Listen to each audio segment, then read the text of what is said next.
It's good to see you in London again, Jessica. You should visit more often.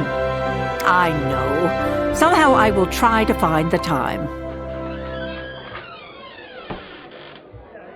Emma! Jane, I haven't seen you in ages. This is my cousin from the United States, Jessica Fletcher. Jessica, this is my friend and fellow actress, Jane Drury. JB Fletcher? Yes, I'm pleased to meet you. I must say the resemblance between you is very striking. Yes, we get that a lot. I consider it a compliment. Sit down, Jane, and join us. How have you been? Well, not very good, to be perfectly honest. I'm so glad to have run into you. I need your help. What's wrong? I'd rather not say here. Meet me at the Milton Theatre this evening around 11 o'clock. I'll tell you then. Something tells me your friend is in some sort of danger. Exactly what I was thinking. Tell me about Jane. How long have you known her? Longer than I'd care to admit. She used to be prominent on the British stage.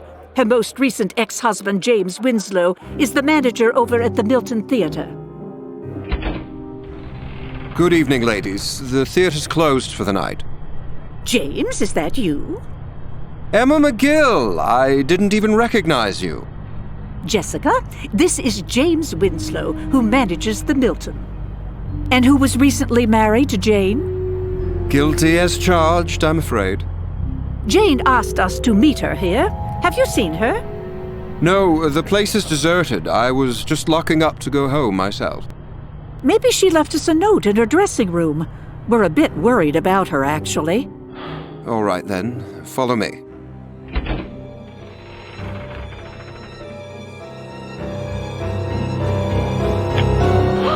Jane! Oh, dear God!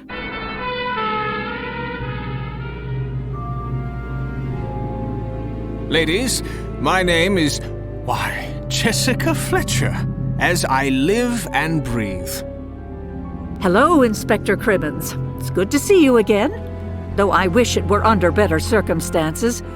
You remember my cousin, Emma MacGill? How could I forget? It was a case I'll not soon forget. Nor shall I. So you were the ones who found Miss Drury's body? Yes, Miss Drury had asked us to meet her at the theatre at 11. Did she say why? No, but she seemed frightened of something. Or someone. Well, let's have a look about, shall we?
Well, the evidence suggests that Miss Drury took her own life. I'm not so sure, Inspector. Did you see those marks around her neck? They don't look like rope marks. I think they were made by human hands. What are you saying, Jessica? That someone murdered Jane, and then set up the scene to make her death look like a suicide. That certainly is a possibility. What do you suppose it means that Jane received a letter from an influential member of Parliament? I'm not certain, but I hope we can find out tomorrow from Mr. Watersford himself. We? I meant it when I said that I hadn't forgotten the case involving your cousin. You were a tremendous help to me then, as I'm sure you will be now.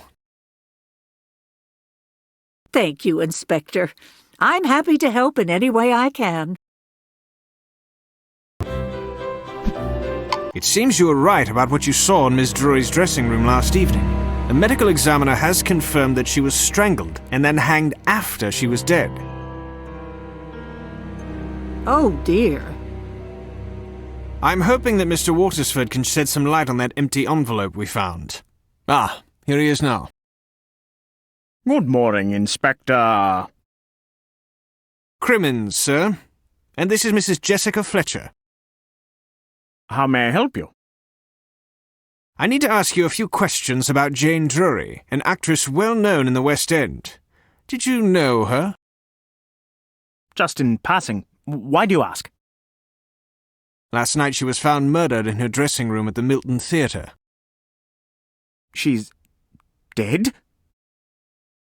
Yes, sir. We found an envelope addressed to Miss Drury from you in her dressing room. Did you, in fact, send her a letter? Yes. I wrote simply to ask her how I might obtain some theatre tickets for a friend.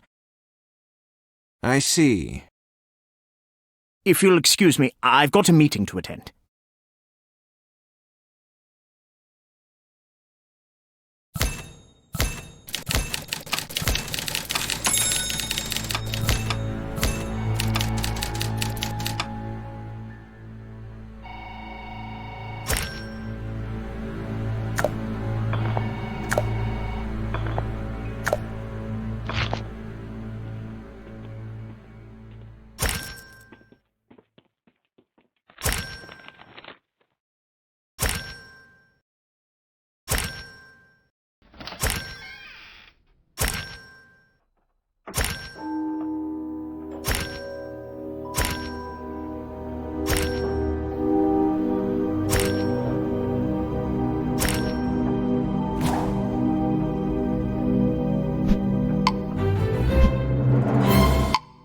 Mr. Watersford seemed more deeply affected by the news of Jane's death than one would expect for a casual acquaintance.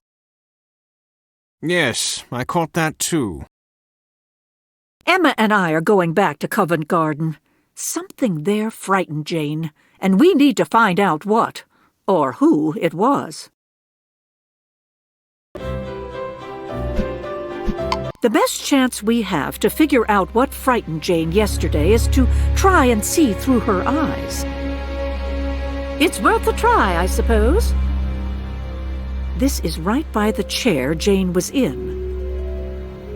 What do you see? I have a clear view of the last stool at the bar. Perhaps she saw someone she recognized then. Wonder if the bartender would remember who was seated there at the time. Excuse me, I wonder if you remember who was seated at the end of the bar yesterday around lunchtime. Yeah, I remember who was there, but I didn't get his name. He asked me if he could leave his card. He should be around here somewhere.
I know exactly where the address on that business card is.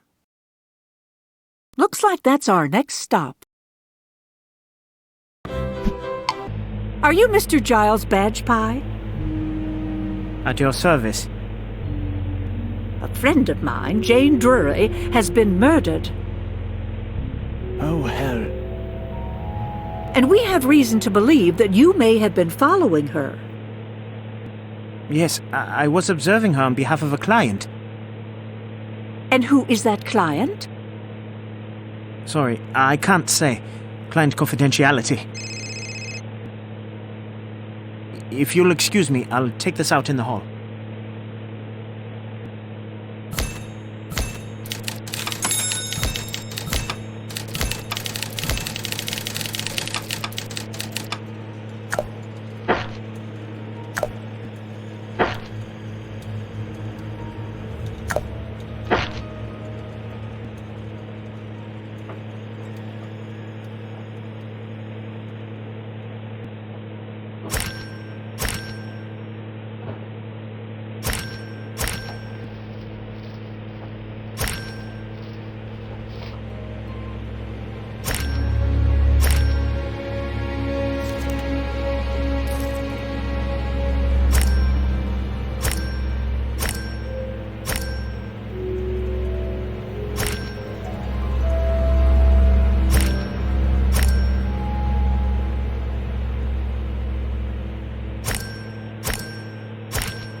Mr. Badge Pie, we believe that the client who hired you to follow Jane is Tina Watersford.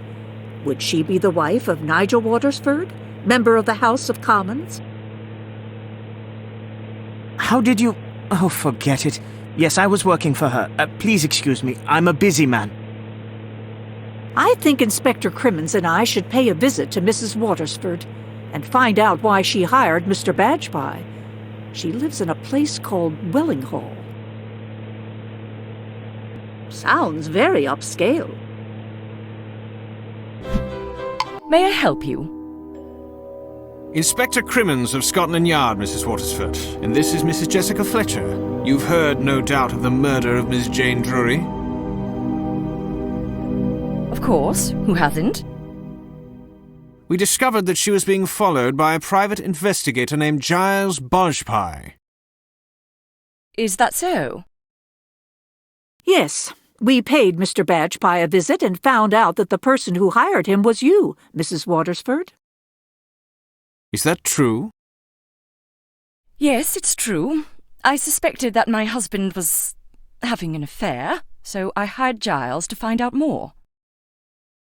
Was any evidence found to confirm your suspicions? No. Do you mind if we have a look round? Not at all.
How do you explain this theater program, Mrs. Watersford? Jane, meet me at 2 p.m.? If you must know, Giles brought that to me and promised to provide me with the pictures of Jane and Nigel together next, but then Jane was killed. So you don't know for sure what the meeting was about? No, but I'm not an idiot, Mrs. Fletcher. Please excuse me. This has all been a bit much for me. Mr. Watersford certainly didn't let on that he knew Jane that well the first time we spoke with him. Typical politician.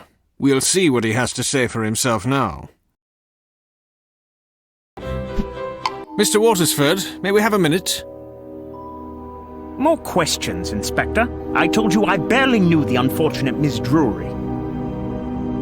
If that's true, why did you write your office address and a time across one of the playbills from Jane's performance? I told you I wanted to buy some tickets for some friends, but the show was sold out for months. When she didn't respond to my letter, I asked her in person. She wrote down my address and agreed to have some tickets delivered then. Unfortunately, the tickets never arrived. I see. Do you mind if we have a look around? I've got nothing to hide.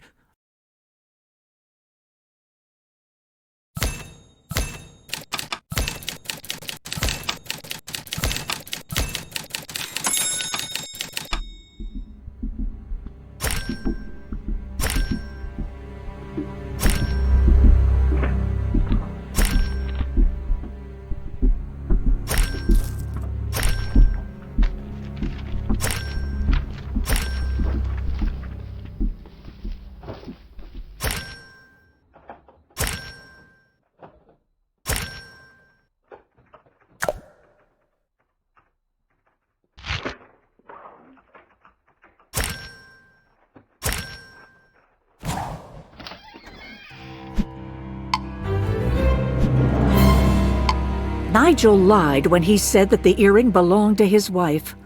It matches the one Jane was wearing when we found her body. My guess is he lied about that program note as well. Perhaps we can discover more about Jane's relationship with Mr. Watersford at her dressing room. I'll call Emma to meet us there. Well, I'm glad to help, but I'm not sure what we're looking for. Something that reveals Miss Drury's relationship with Mr. Watersford. Or at least something that can provide a new lead.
What's going on here?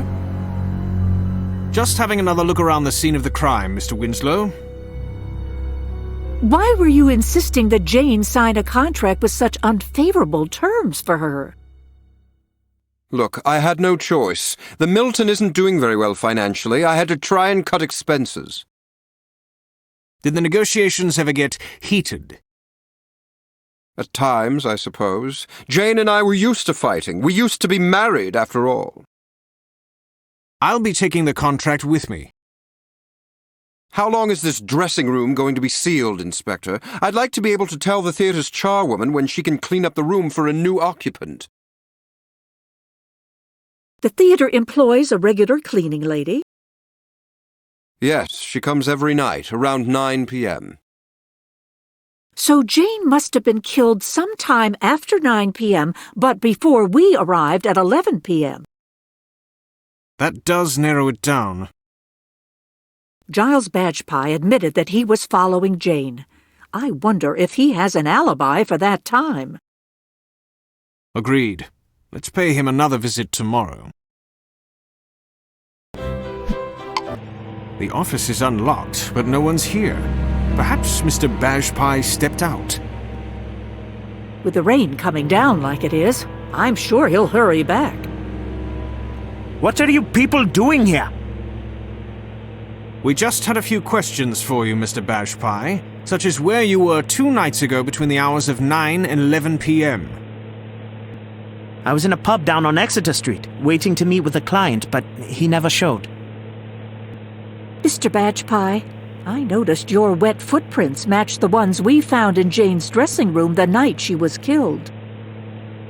So I was in her dressing room that night. I thought I'd find more evidence of her affair with Nigel Watersford, but she was already dead when I got there. A likely story. I'm placing you under arrest for Jane Drury's murder. You've got the wrong man, Crimmins. This is bigger than any of us.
My men will take Mr. Bajpai down to the yard for questioning.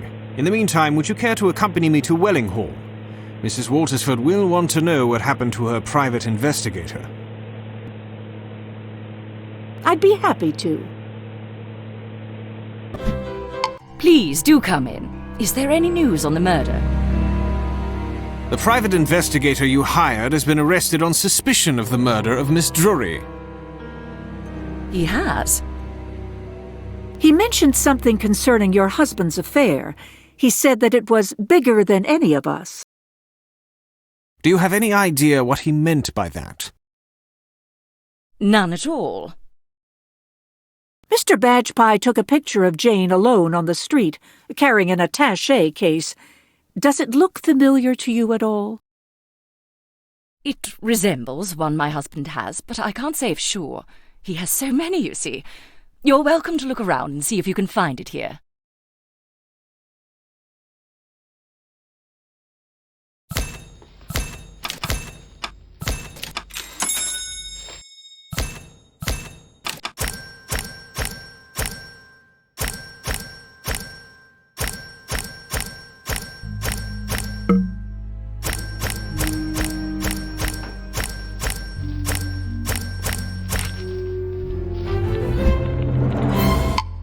The briefcase in the photograph isn't here.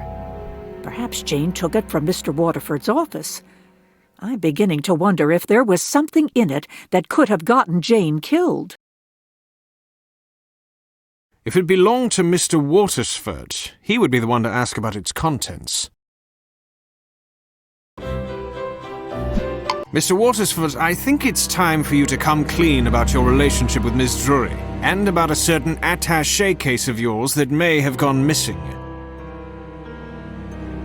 All right. I'd been carrying on an affair with Jane Drury since meeting her backstage.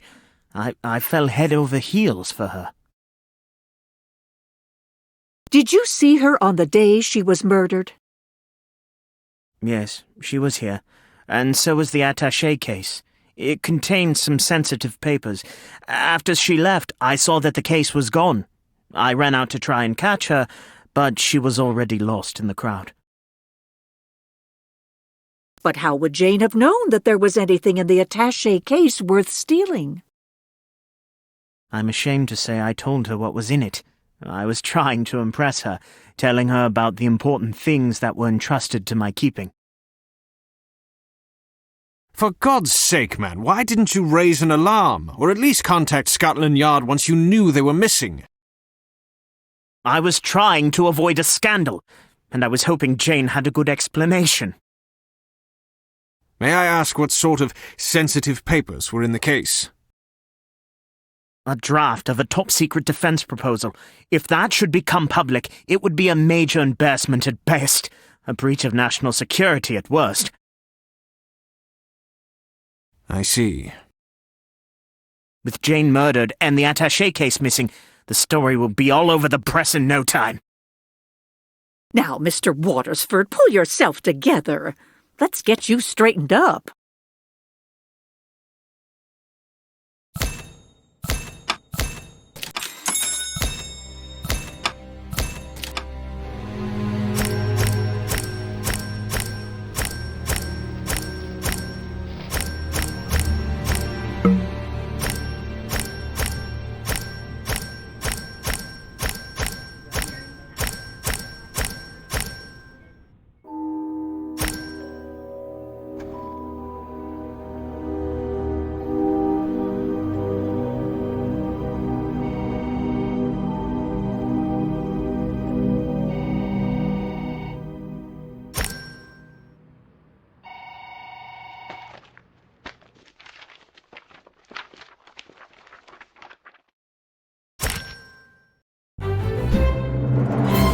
If Jane went straight back to the Milton after she left Mr. Waterford's office, perhaps the attaché case is somewhere at the theatre.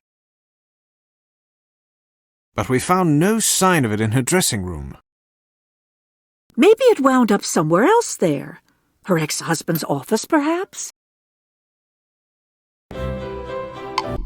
Mr. Winslow, did you ever see your ex-wife carrying the attaché case seen here in this photo? No. Very well. This is a photo of Miss Drury with Mr. Nigel Watersford. Had you ever seen the two of them together? I had no idea she even knew him. You had no clue at all that she might be having an affair with him? No. Well, she had seemed more secretive than usual recently. Maybe this is why. If you don't mind, we'll have a look around for that attaché case.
There's no sign of the attaché case.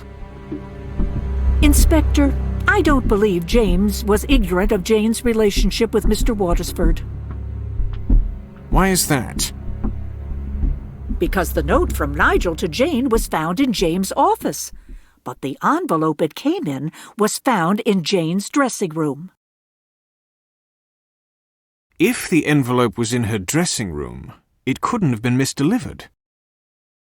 So James knew that Jane and Nigel had a rendezvous planned on the day of the murder. Perhaps Mr. Bajpai can tell us more. He's out on bail, but I'll have my men track him down. We have a few more questions for you, Mr. Bajpai. In the course of following Miss Drury the day she was killed, you must have followed her to Nigel Waterford's office and seen her leave with an attaché case. Yes. What's your point? Did you also see something that would explain how she got away from Mr. Watersford's office so quickly? Well, after I snapped the picture of Jane carrying the attaché case, I did see her get into a car that was waiting for her at the curb. A taxi? No, definitely a private car. Did you manage to get a picture of it as well? No such luck, but I think I can recall part of the license plate registration. We'll take down what you remember and see if it turns up something in our database. I have backups of the databases here on CD-ROM. Now, where on earth did I put them?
So the car Jane left in belongs to James Winslow, her ex-husband.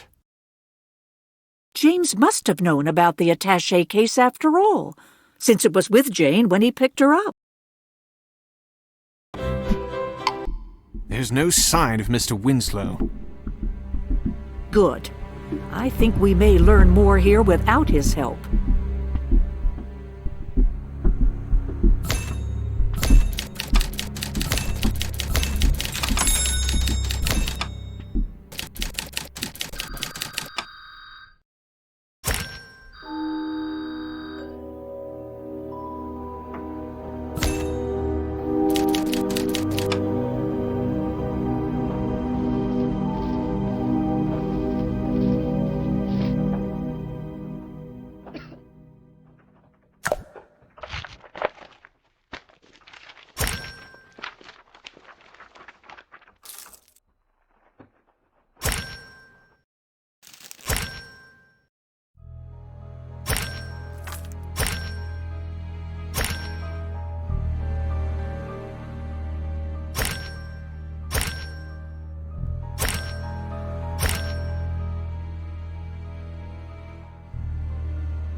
James, Yuri again.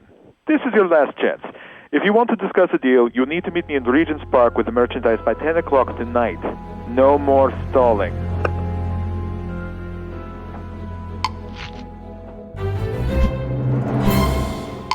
Still no sign of that attaché case. Well, if the merchandise mentioned on that answering machine message is any indication, we won't find it here. Apparently James neither has it nor knows where it is. I disagree.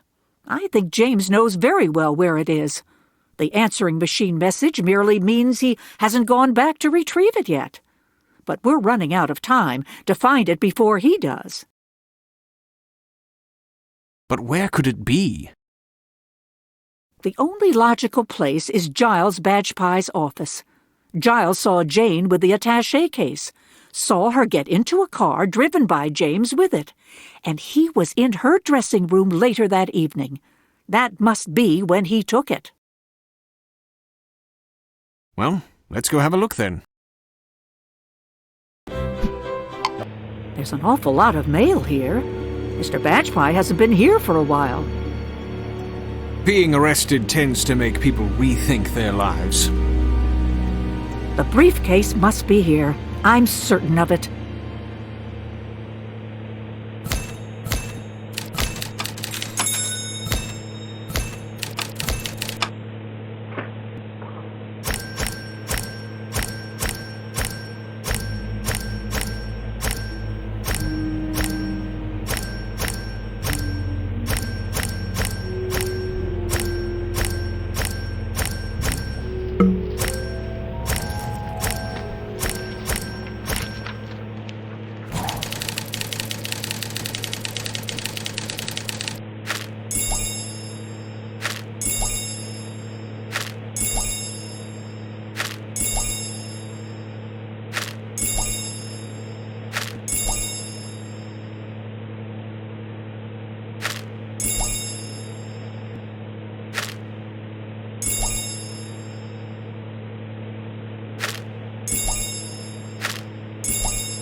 Where could it be?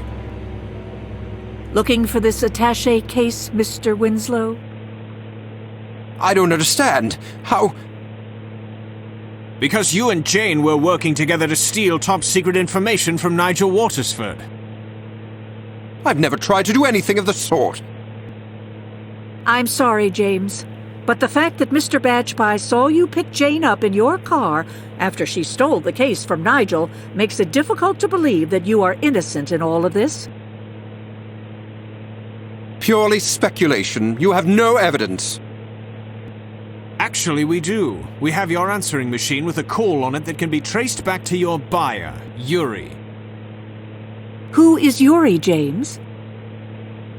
A Russian spy. I became friendly with him during our tour of the former Soviet Republic, back in my Shakespearean days. He offered to buy anything of value I could obtain.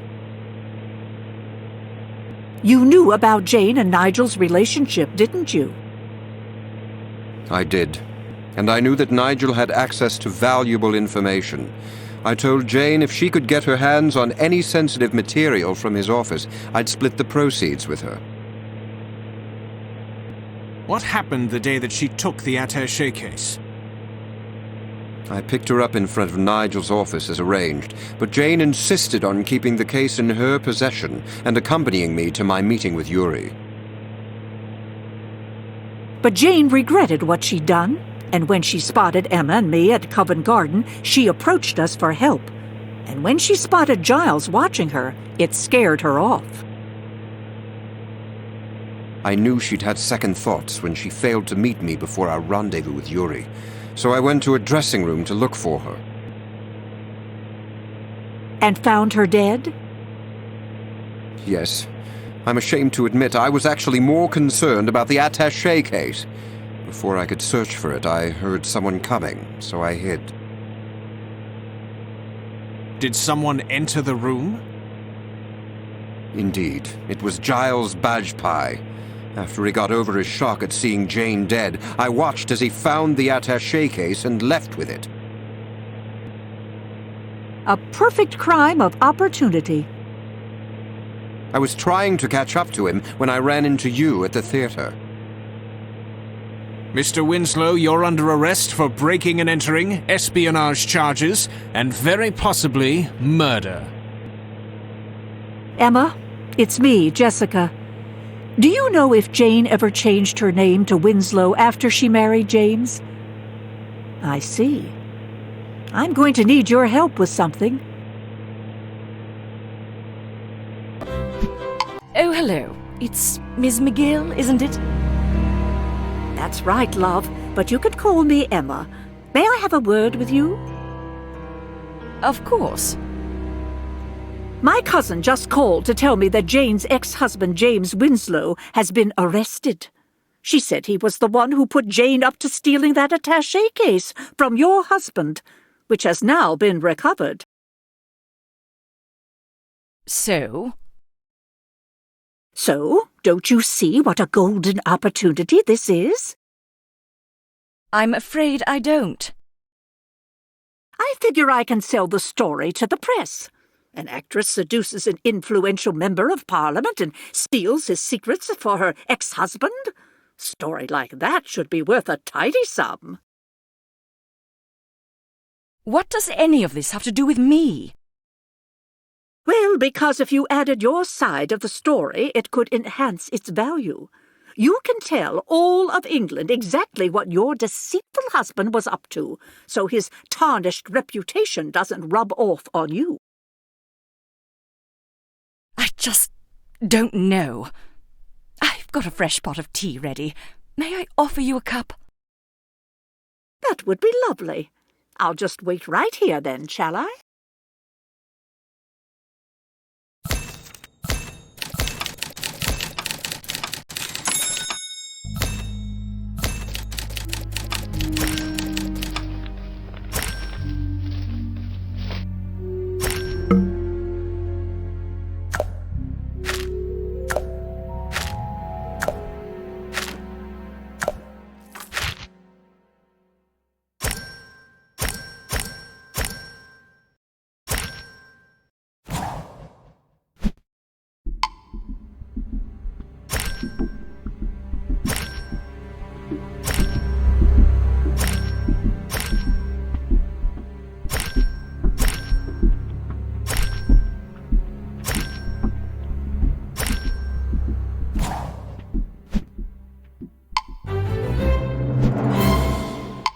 Ms. MacGill, I'm afraid I can't make such a big decision so hastily. I understand. I'll give you the rest of the day to think about it. But that's all the time I can spare. I'll be at the Milton Theatre at 10 o'clock tonight, waiting for your answer.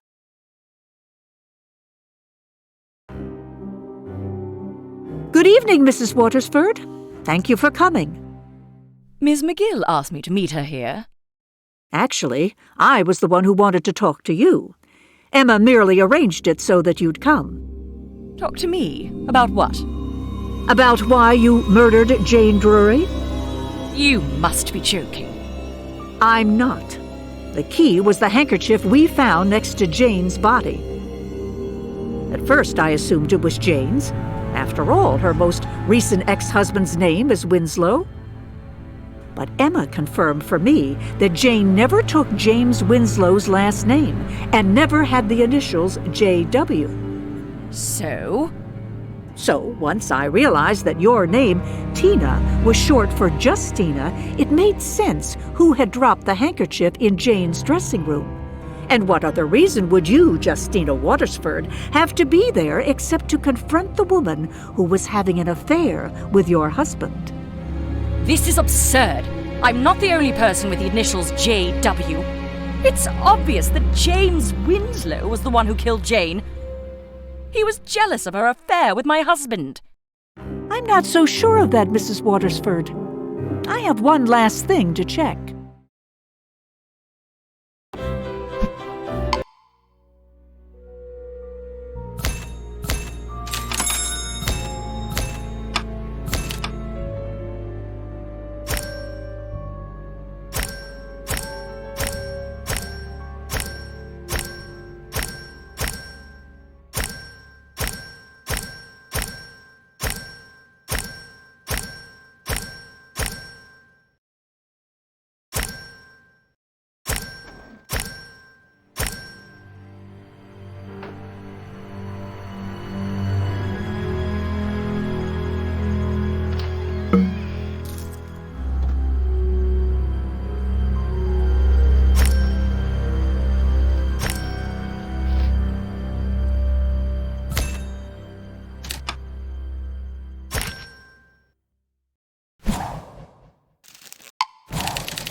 All right.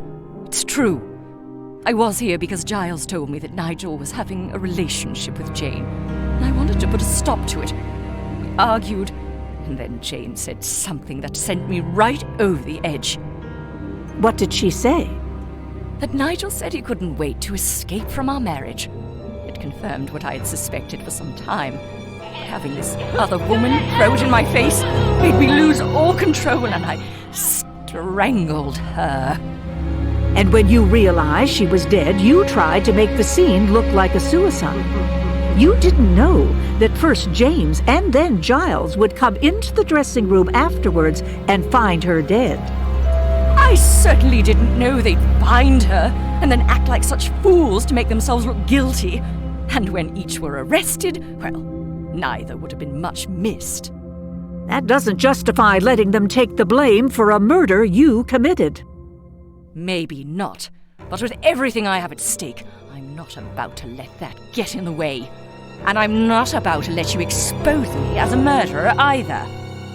That's enough, Mrs. Watersford. Did you hear it all? Every last word. Mrs. Watersford, you're under arrest for the murder of Jane Drury. Let's go. Poor Jane. If only she'd been able to sit down and talk to us that day in Covent Garden. I know. Would things have turned out differently if she hadn't been scared off by the sight of Giles' badge pie? We'll never know for sure. I'm glad you were able to stay for Jane's memorial service. So am I. It was lovely. Jane will certainly be missed. But not forgotten. I've spoken with several of my friends in the West End. We're starting a scholarship fund in Jane's memory to help aspiring young actors go to drama school. What a wonderful idea! In a way, she's helping the next generation of actors and actresses follow in her footsteps. Well, you know what they say. The show must go on.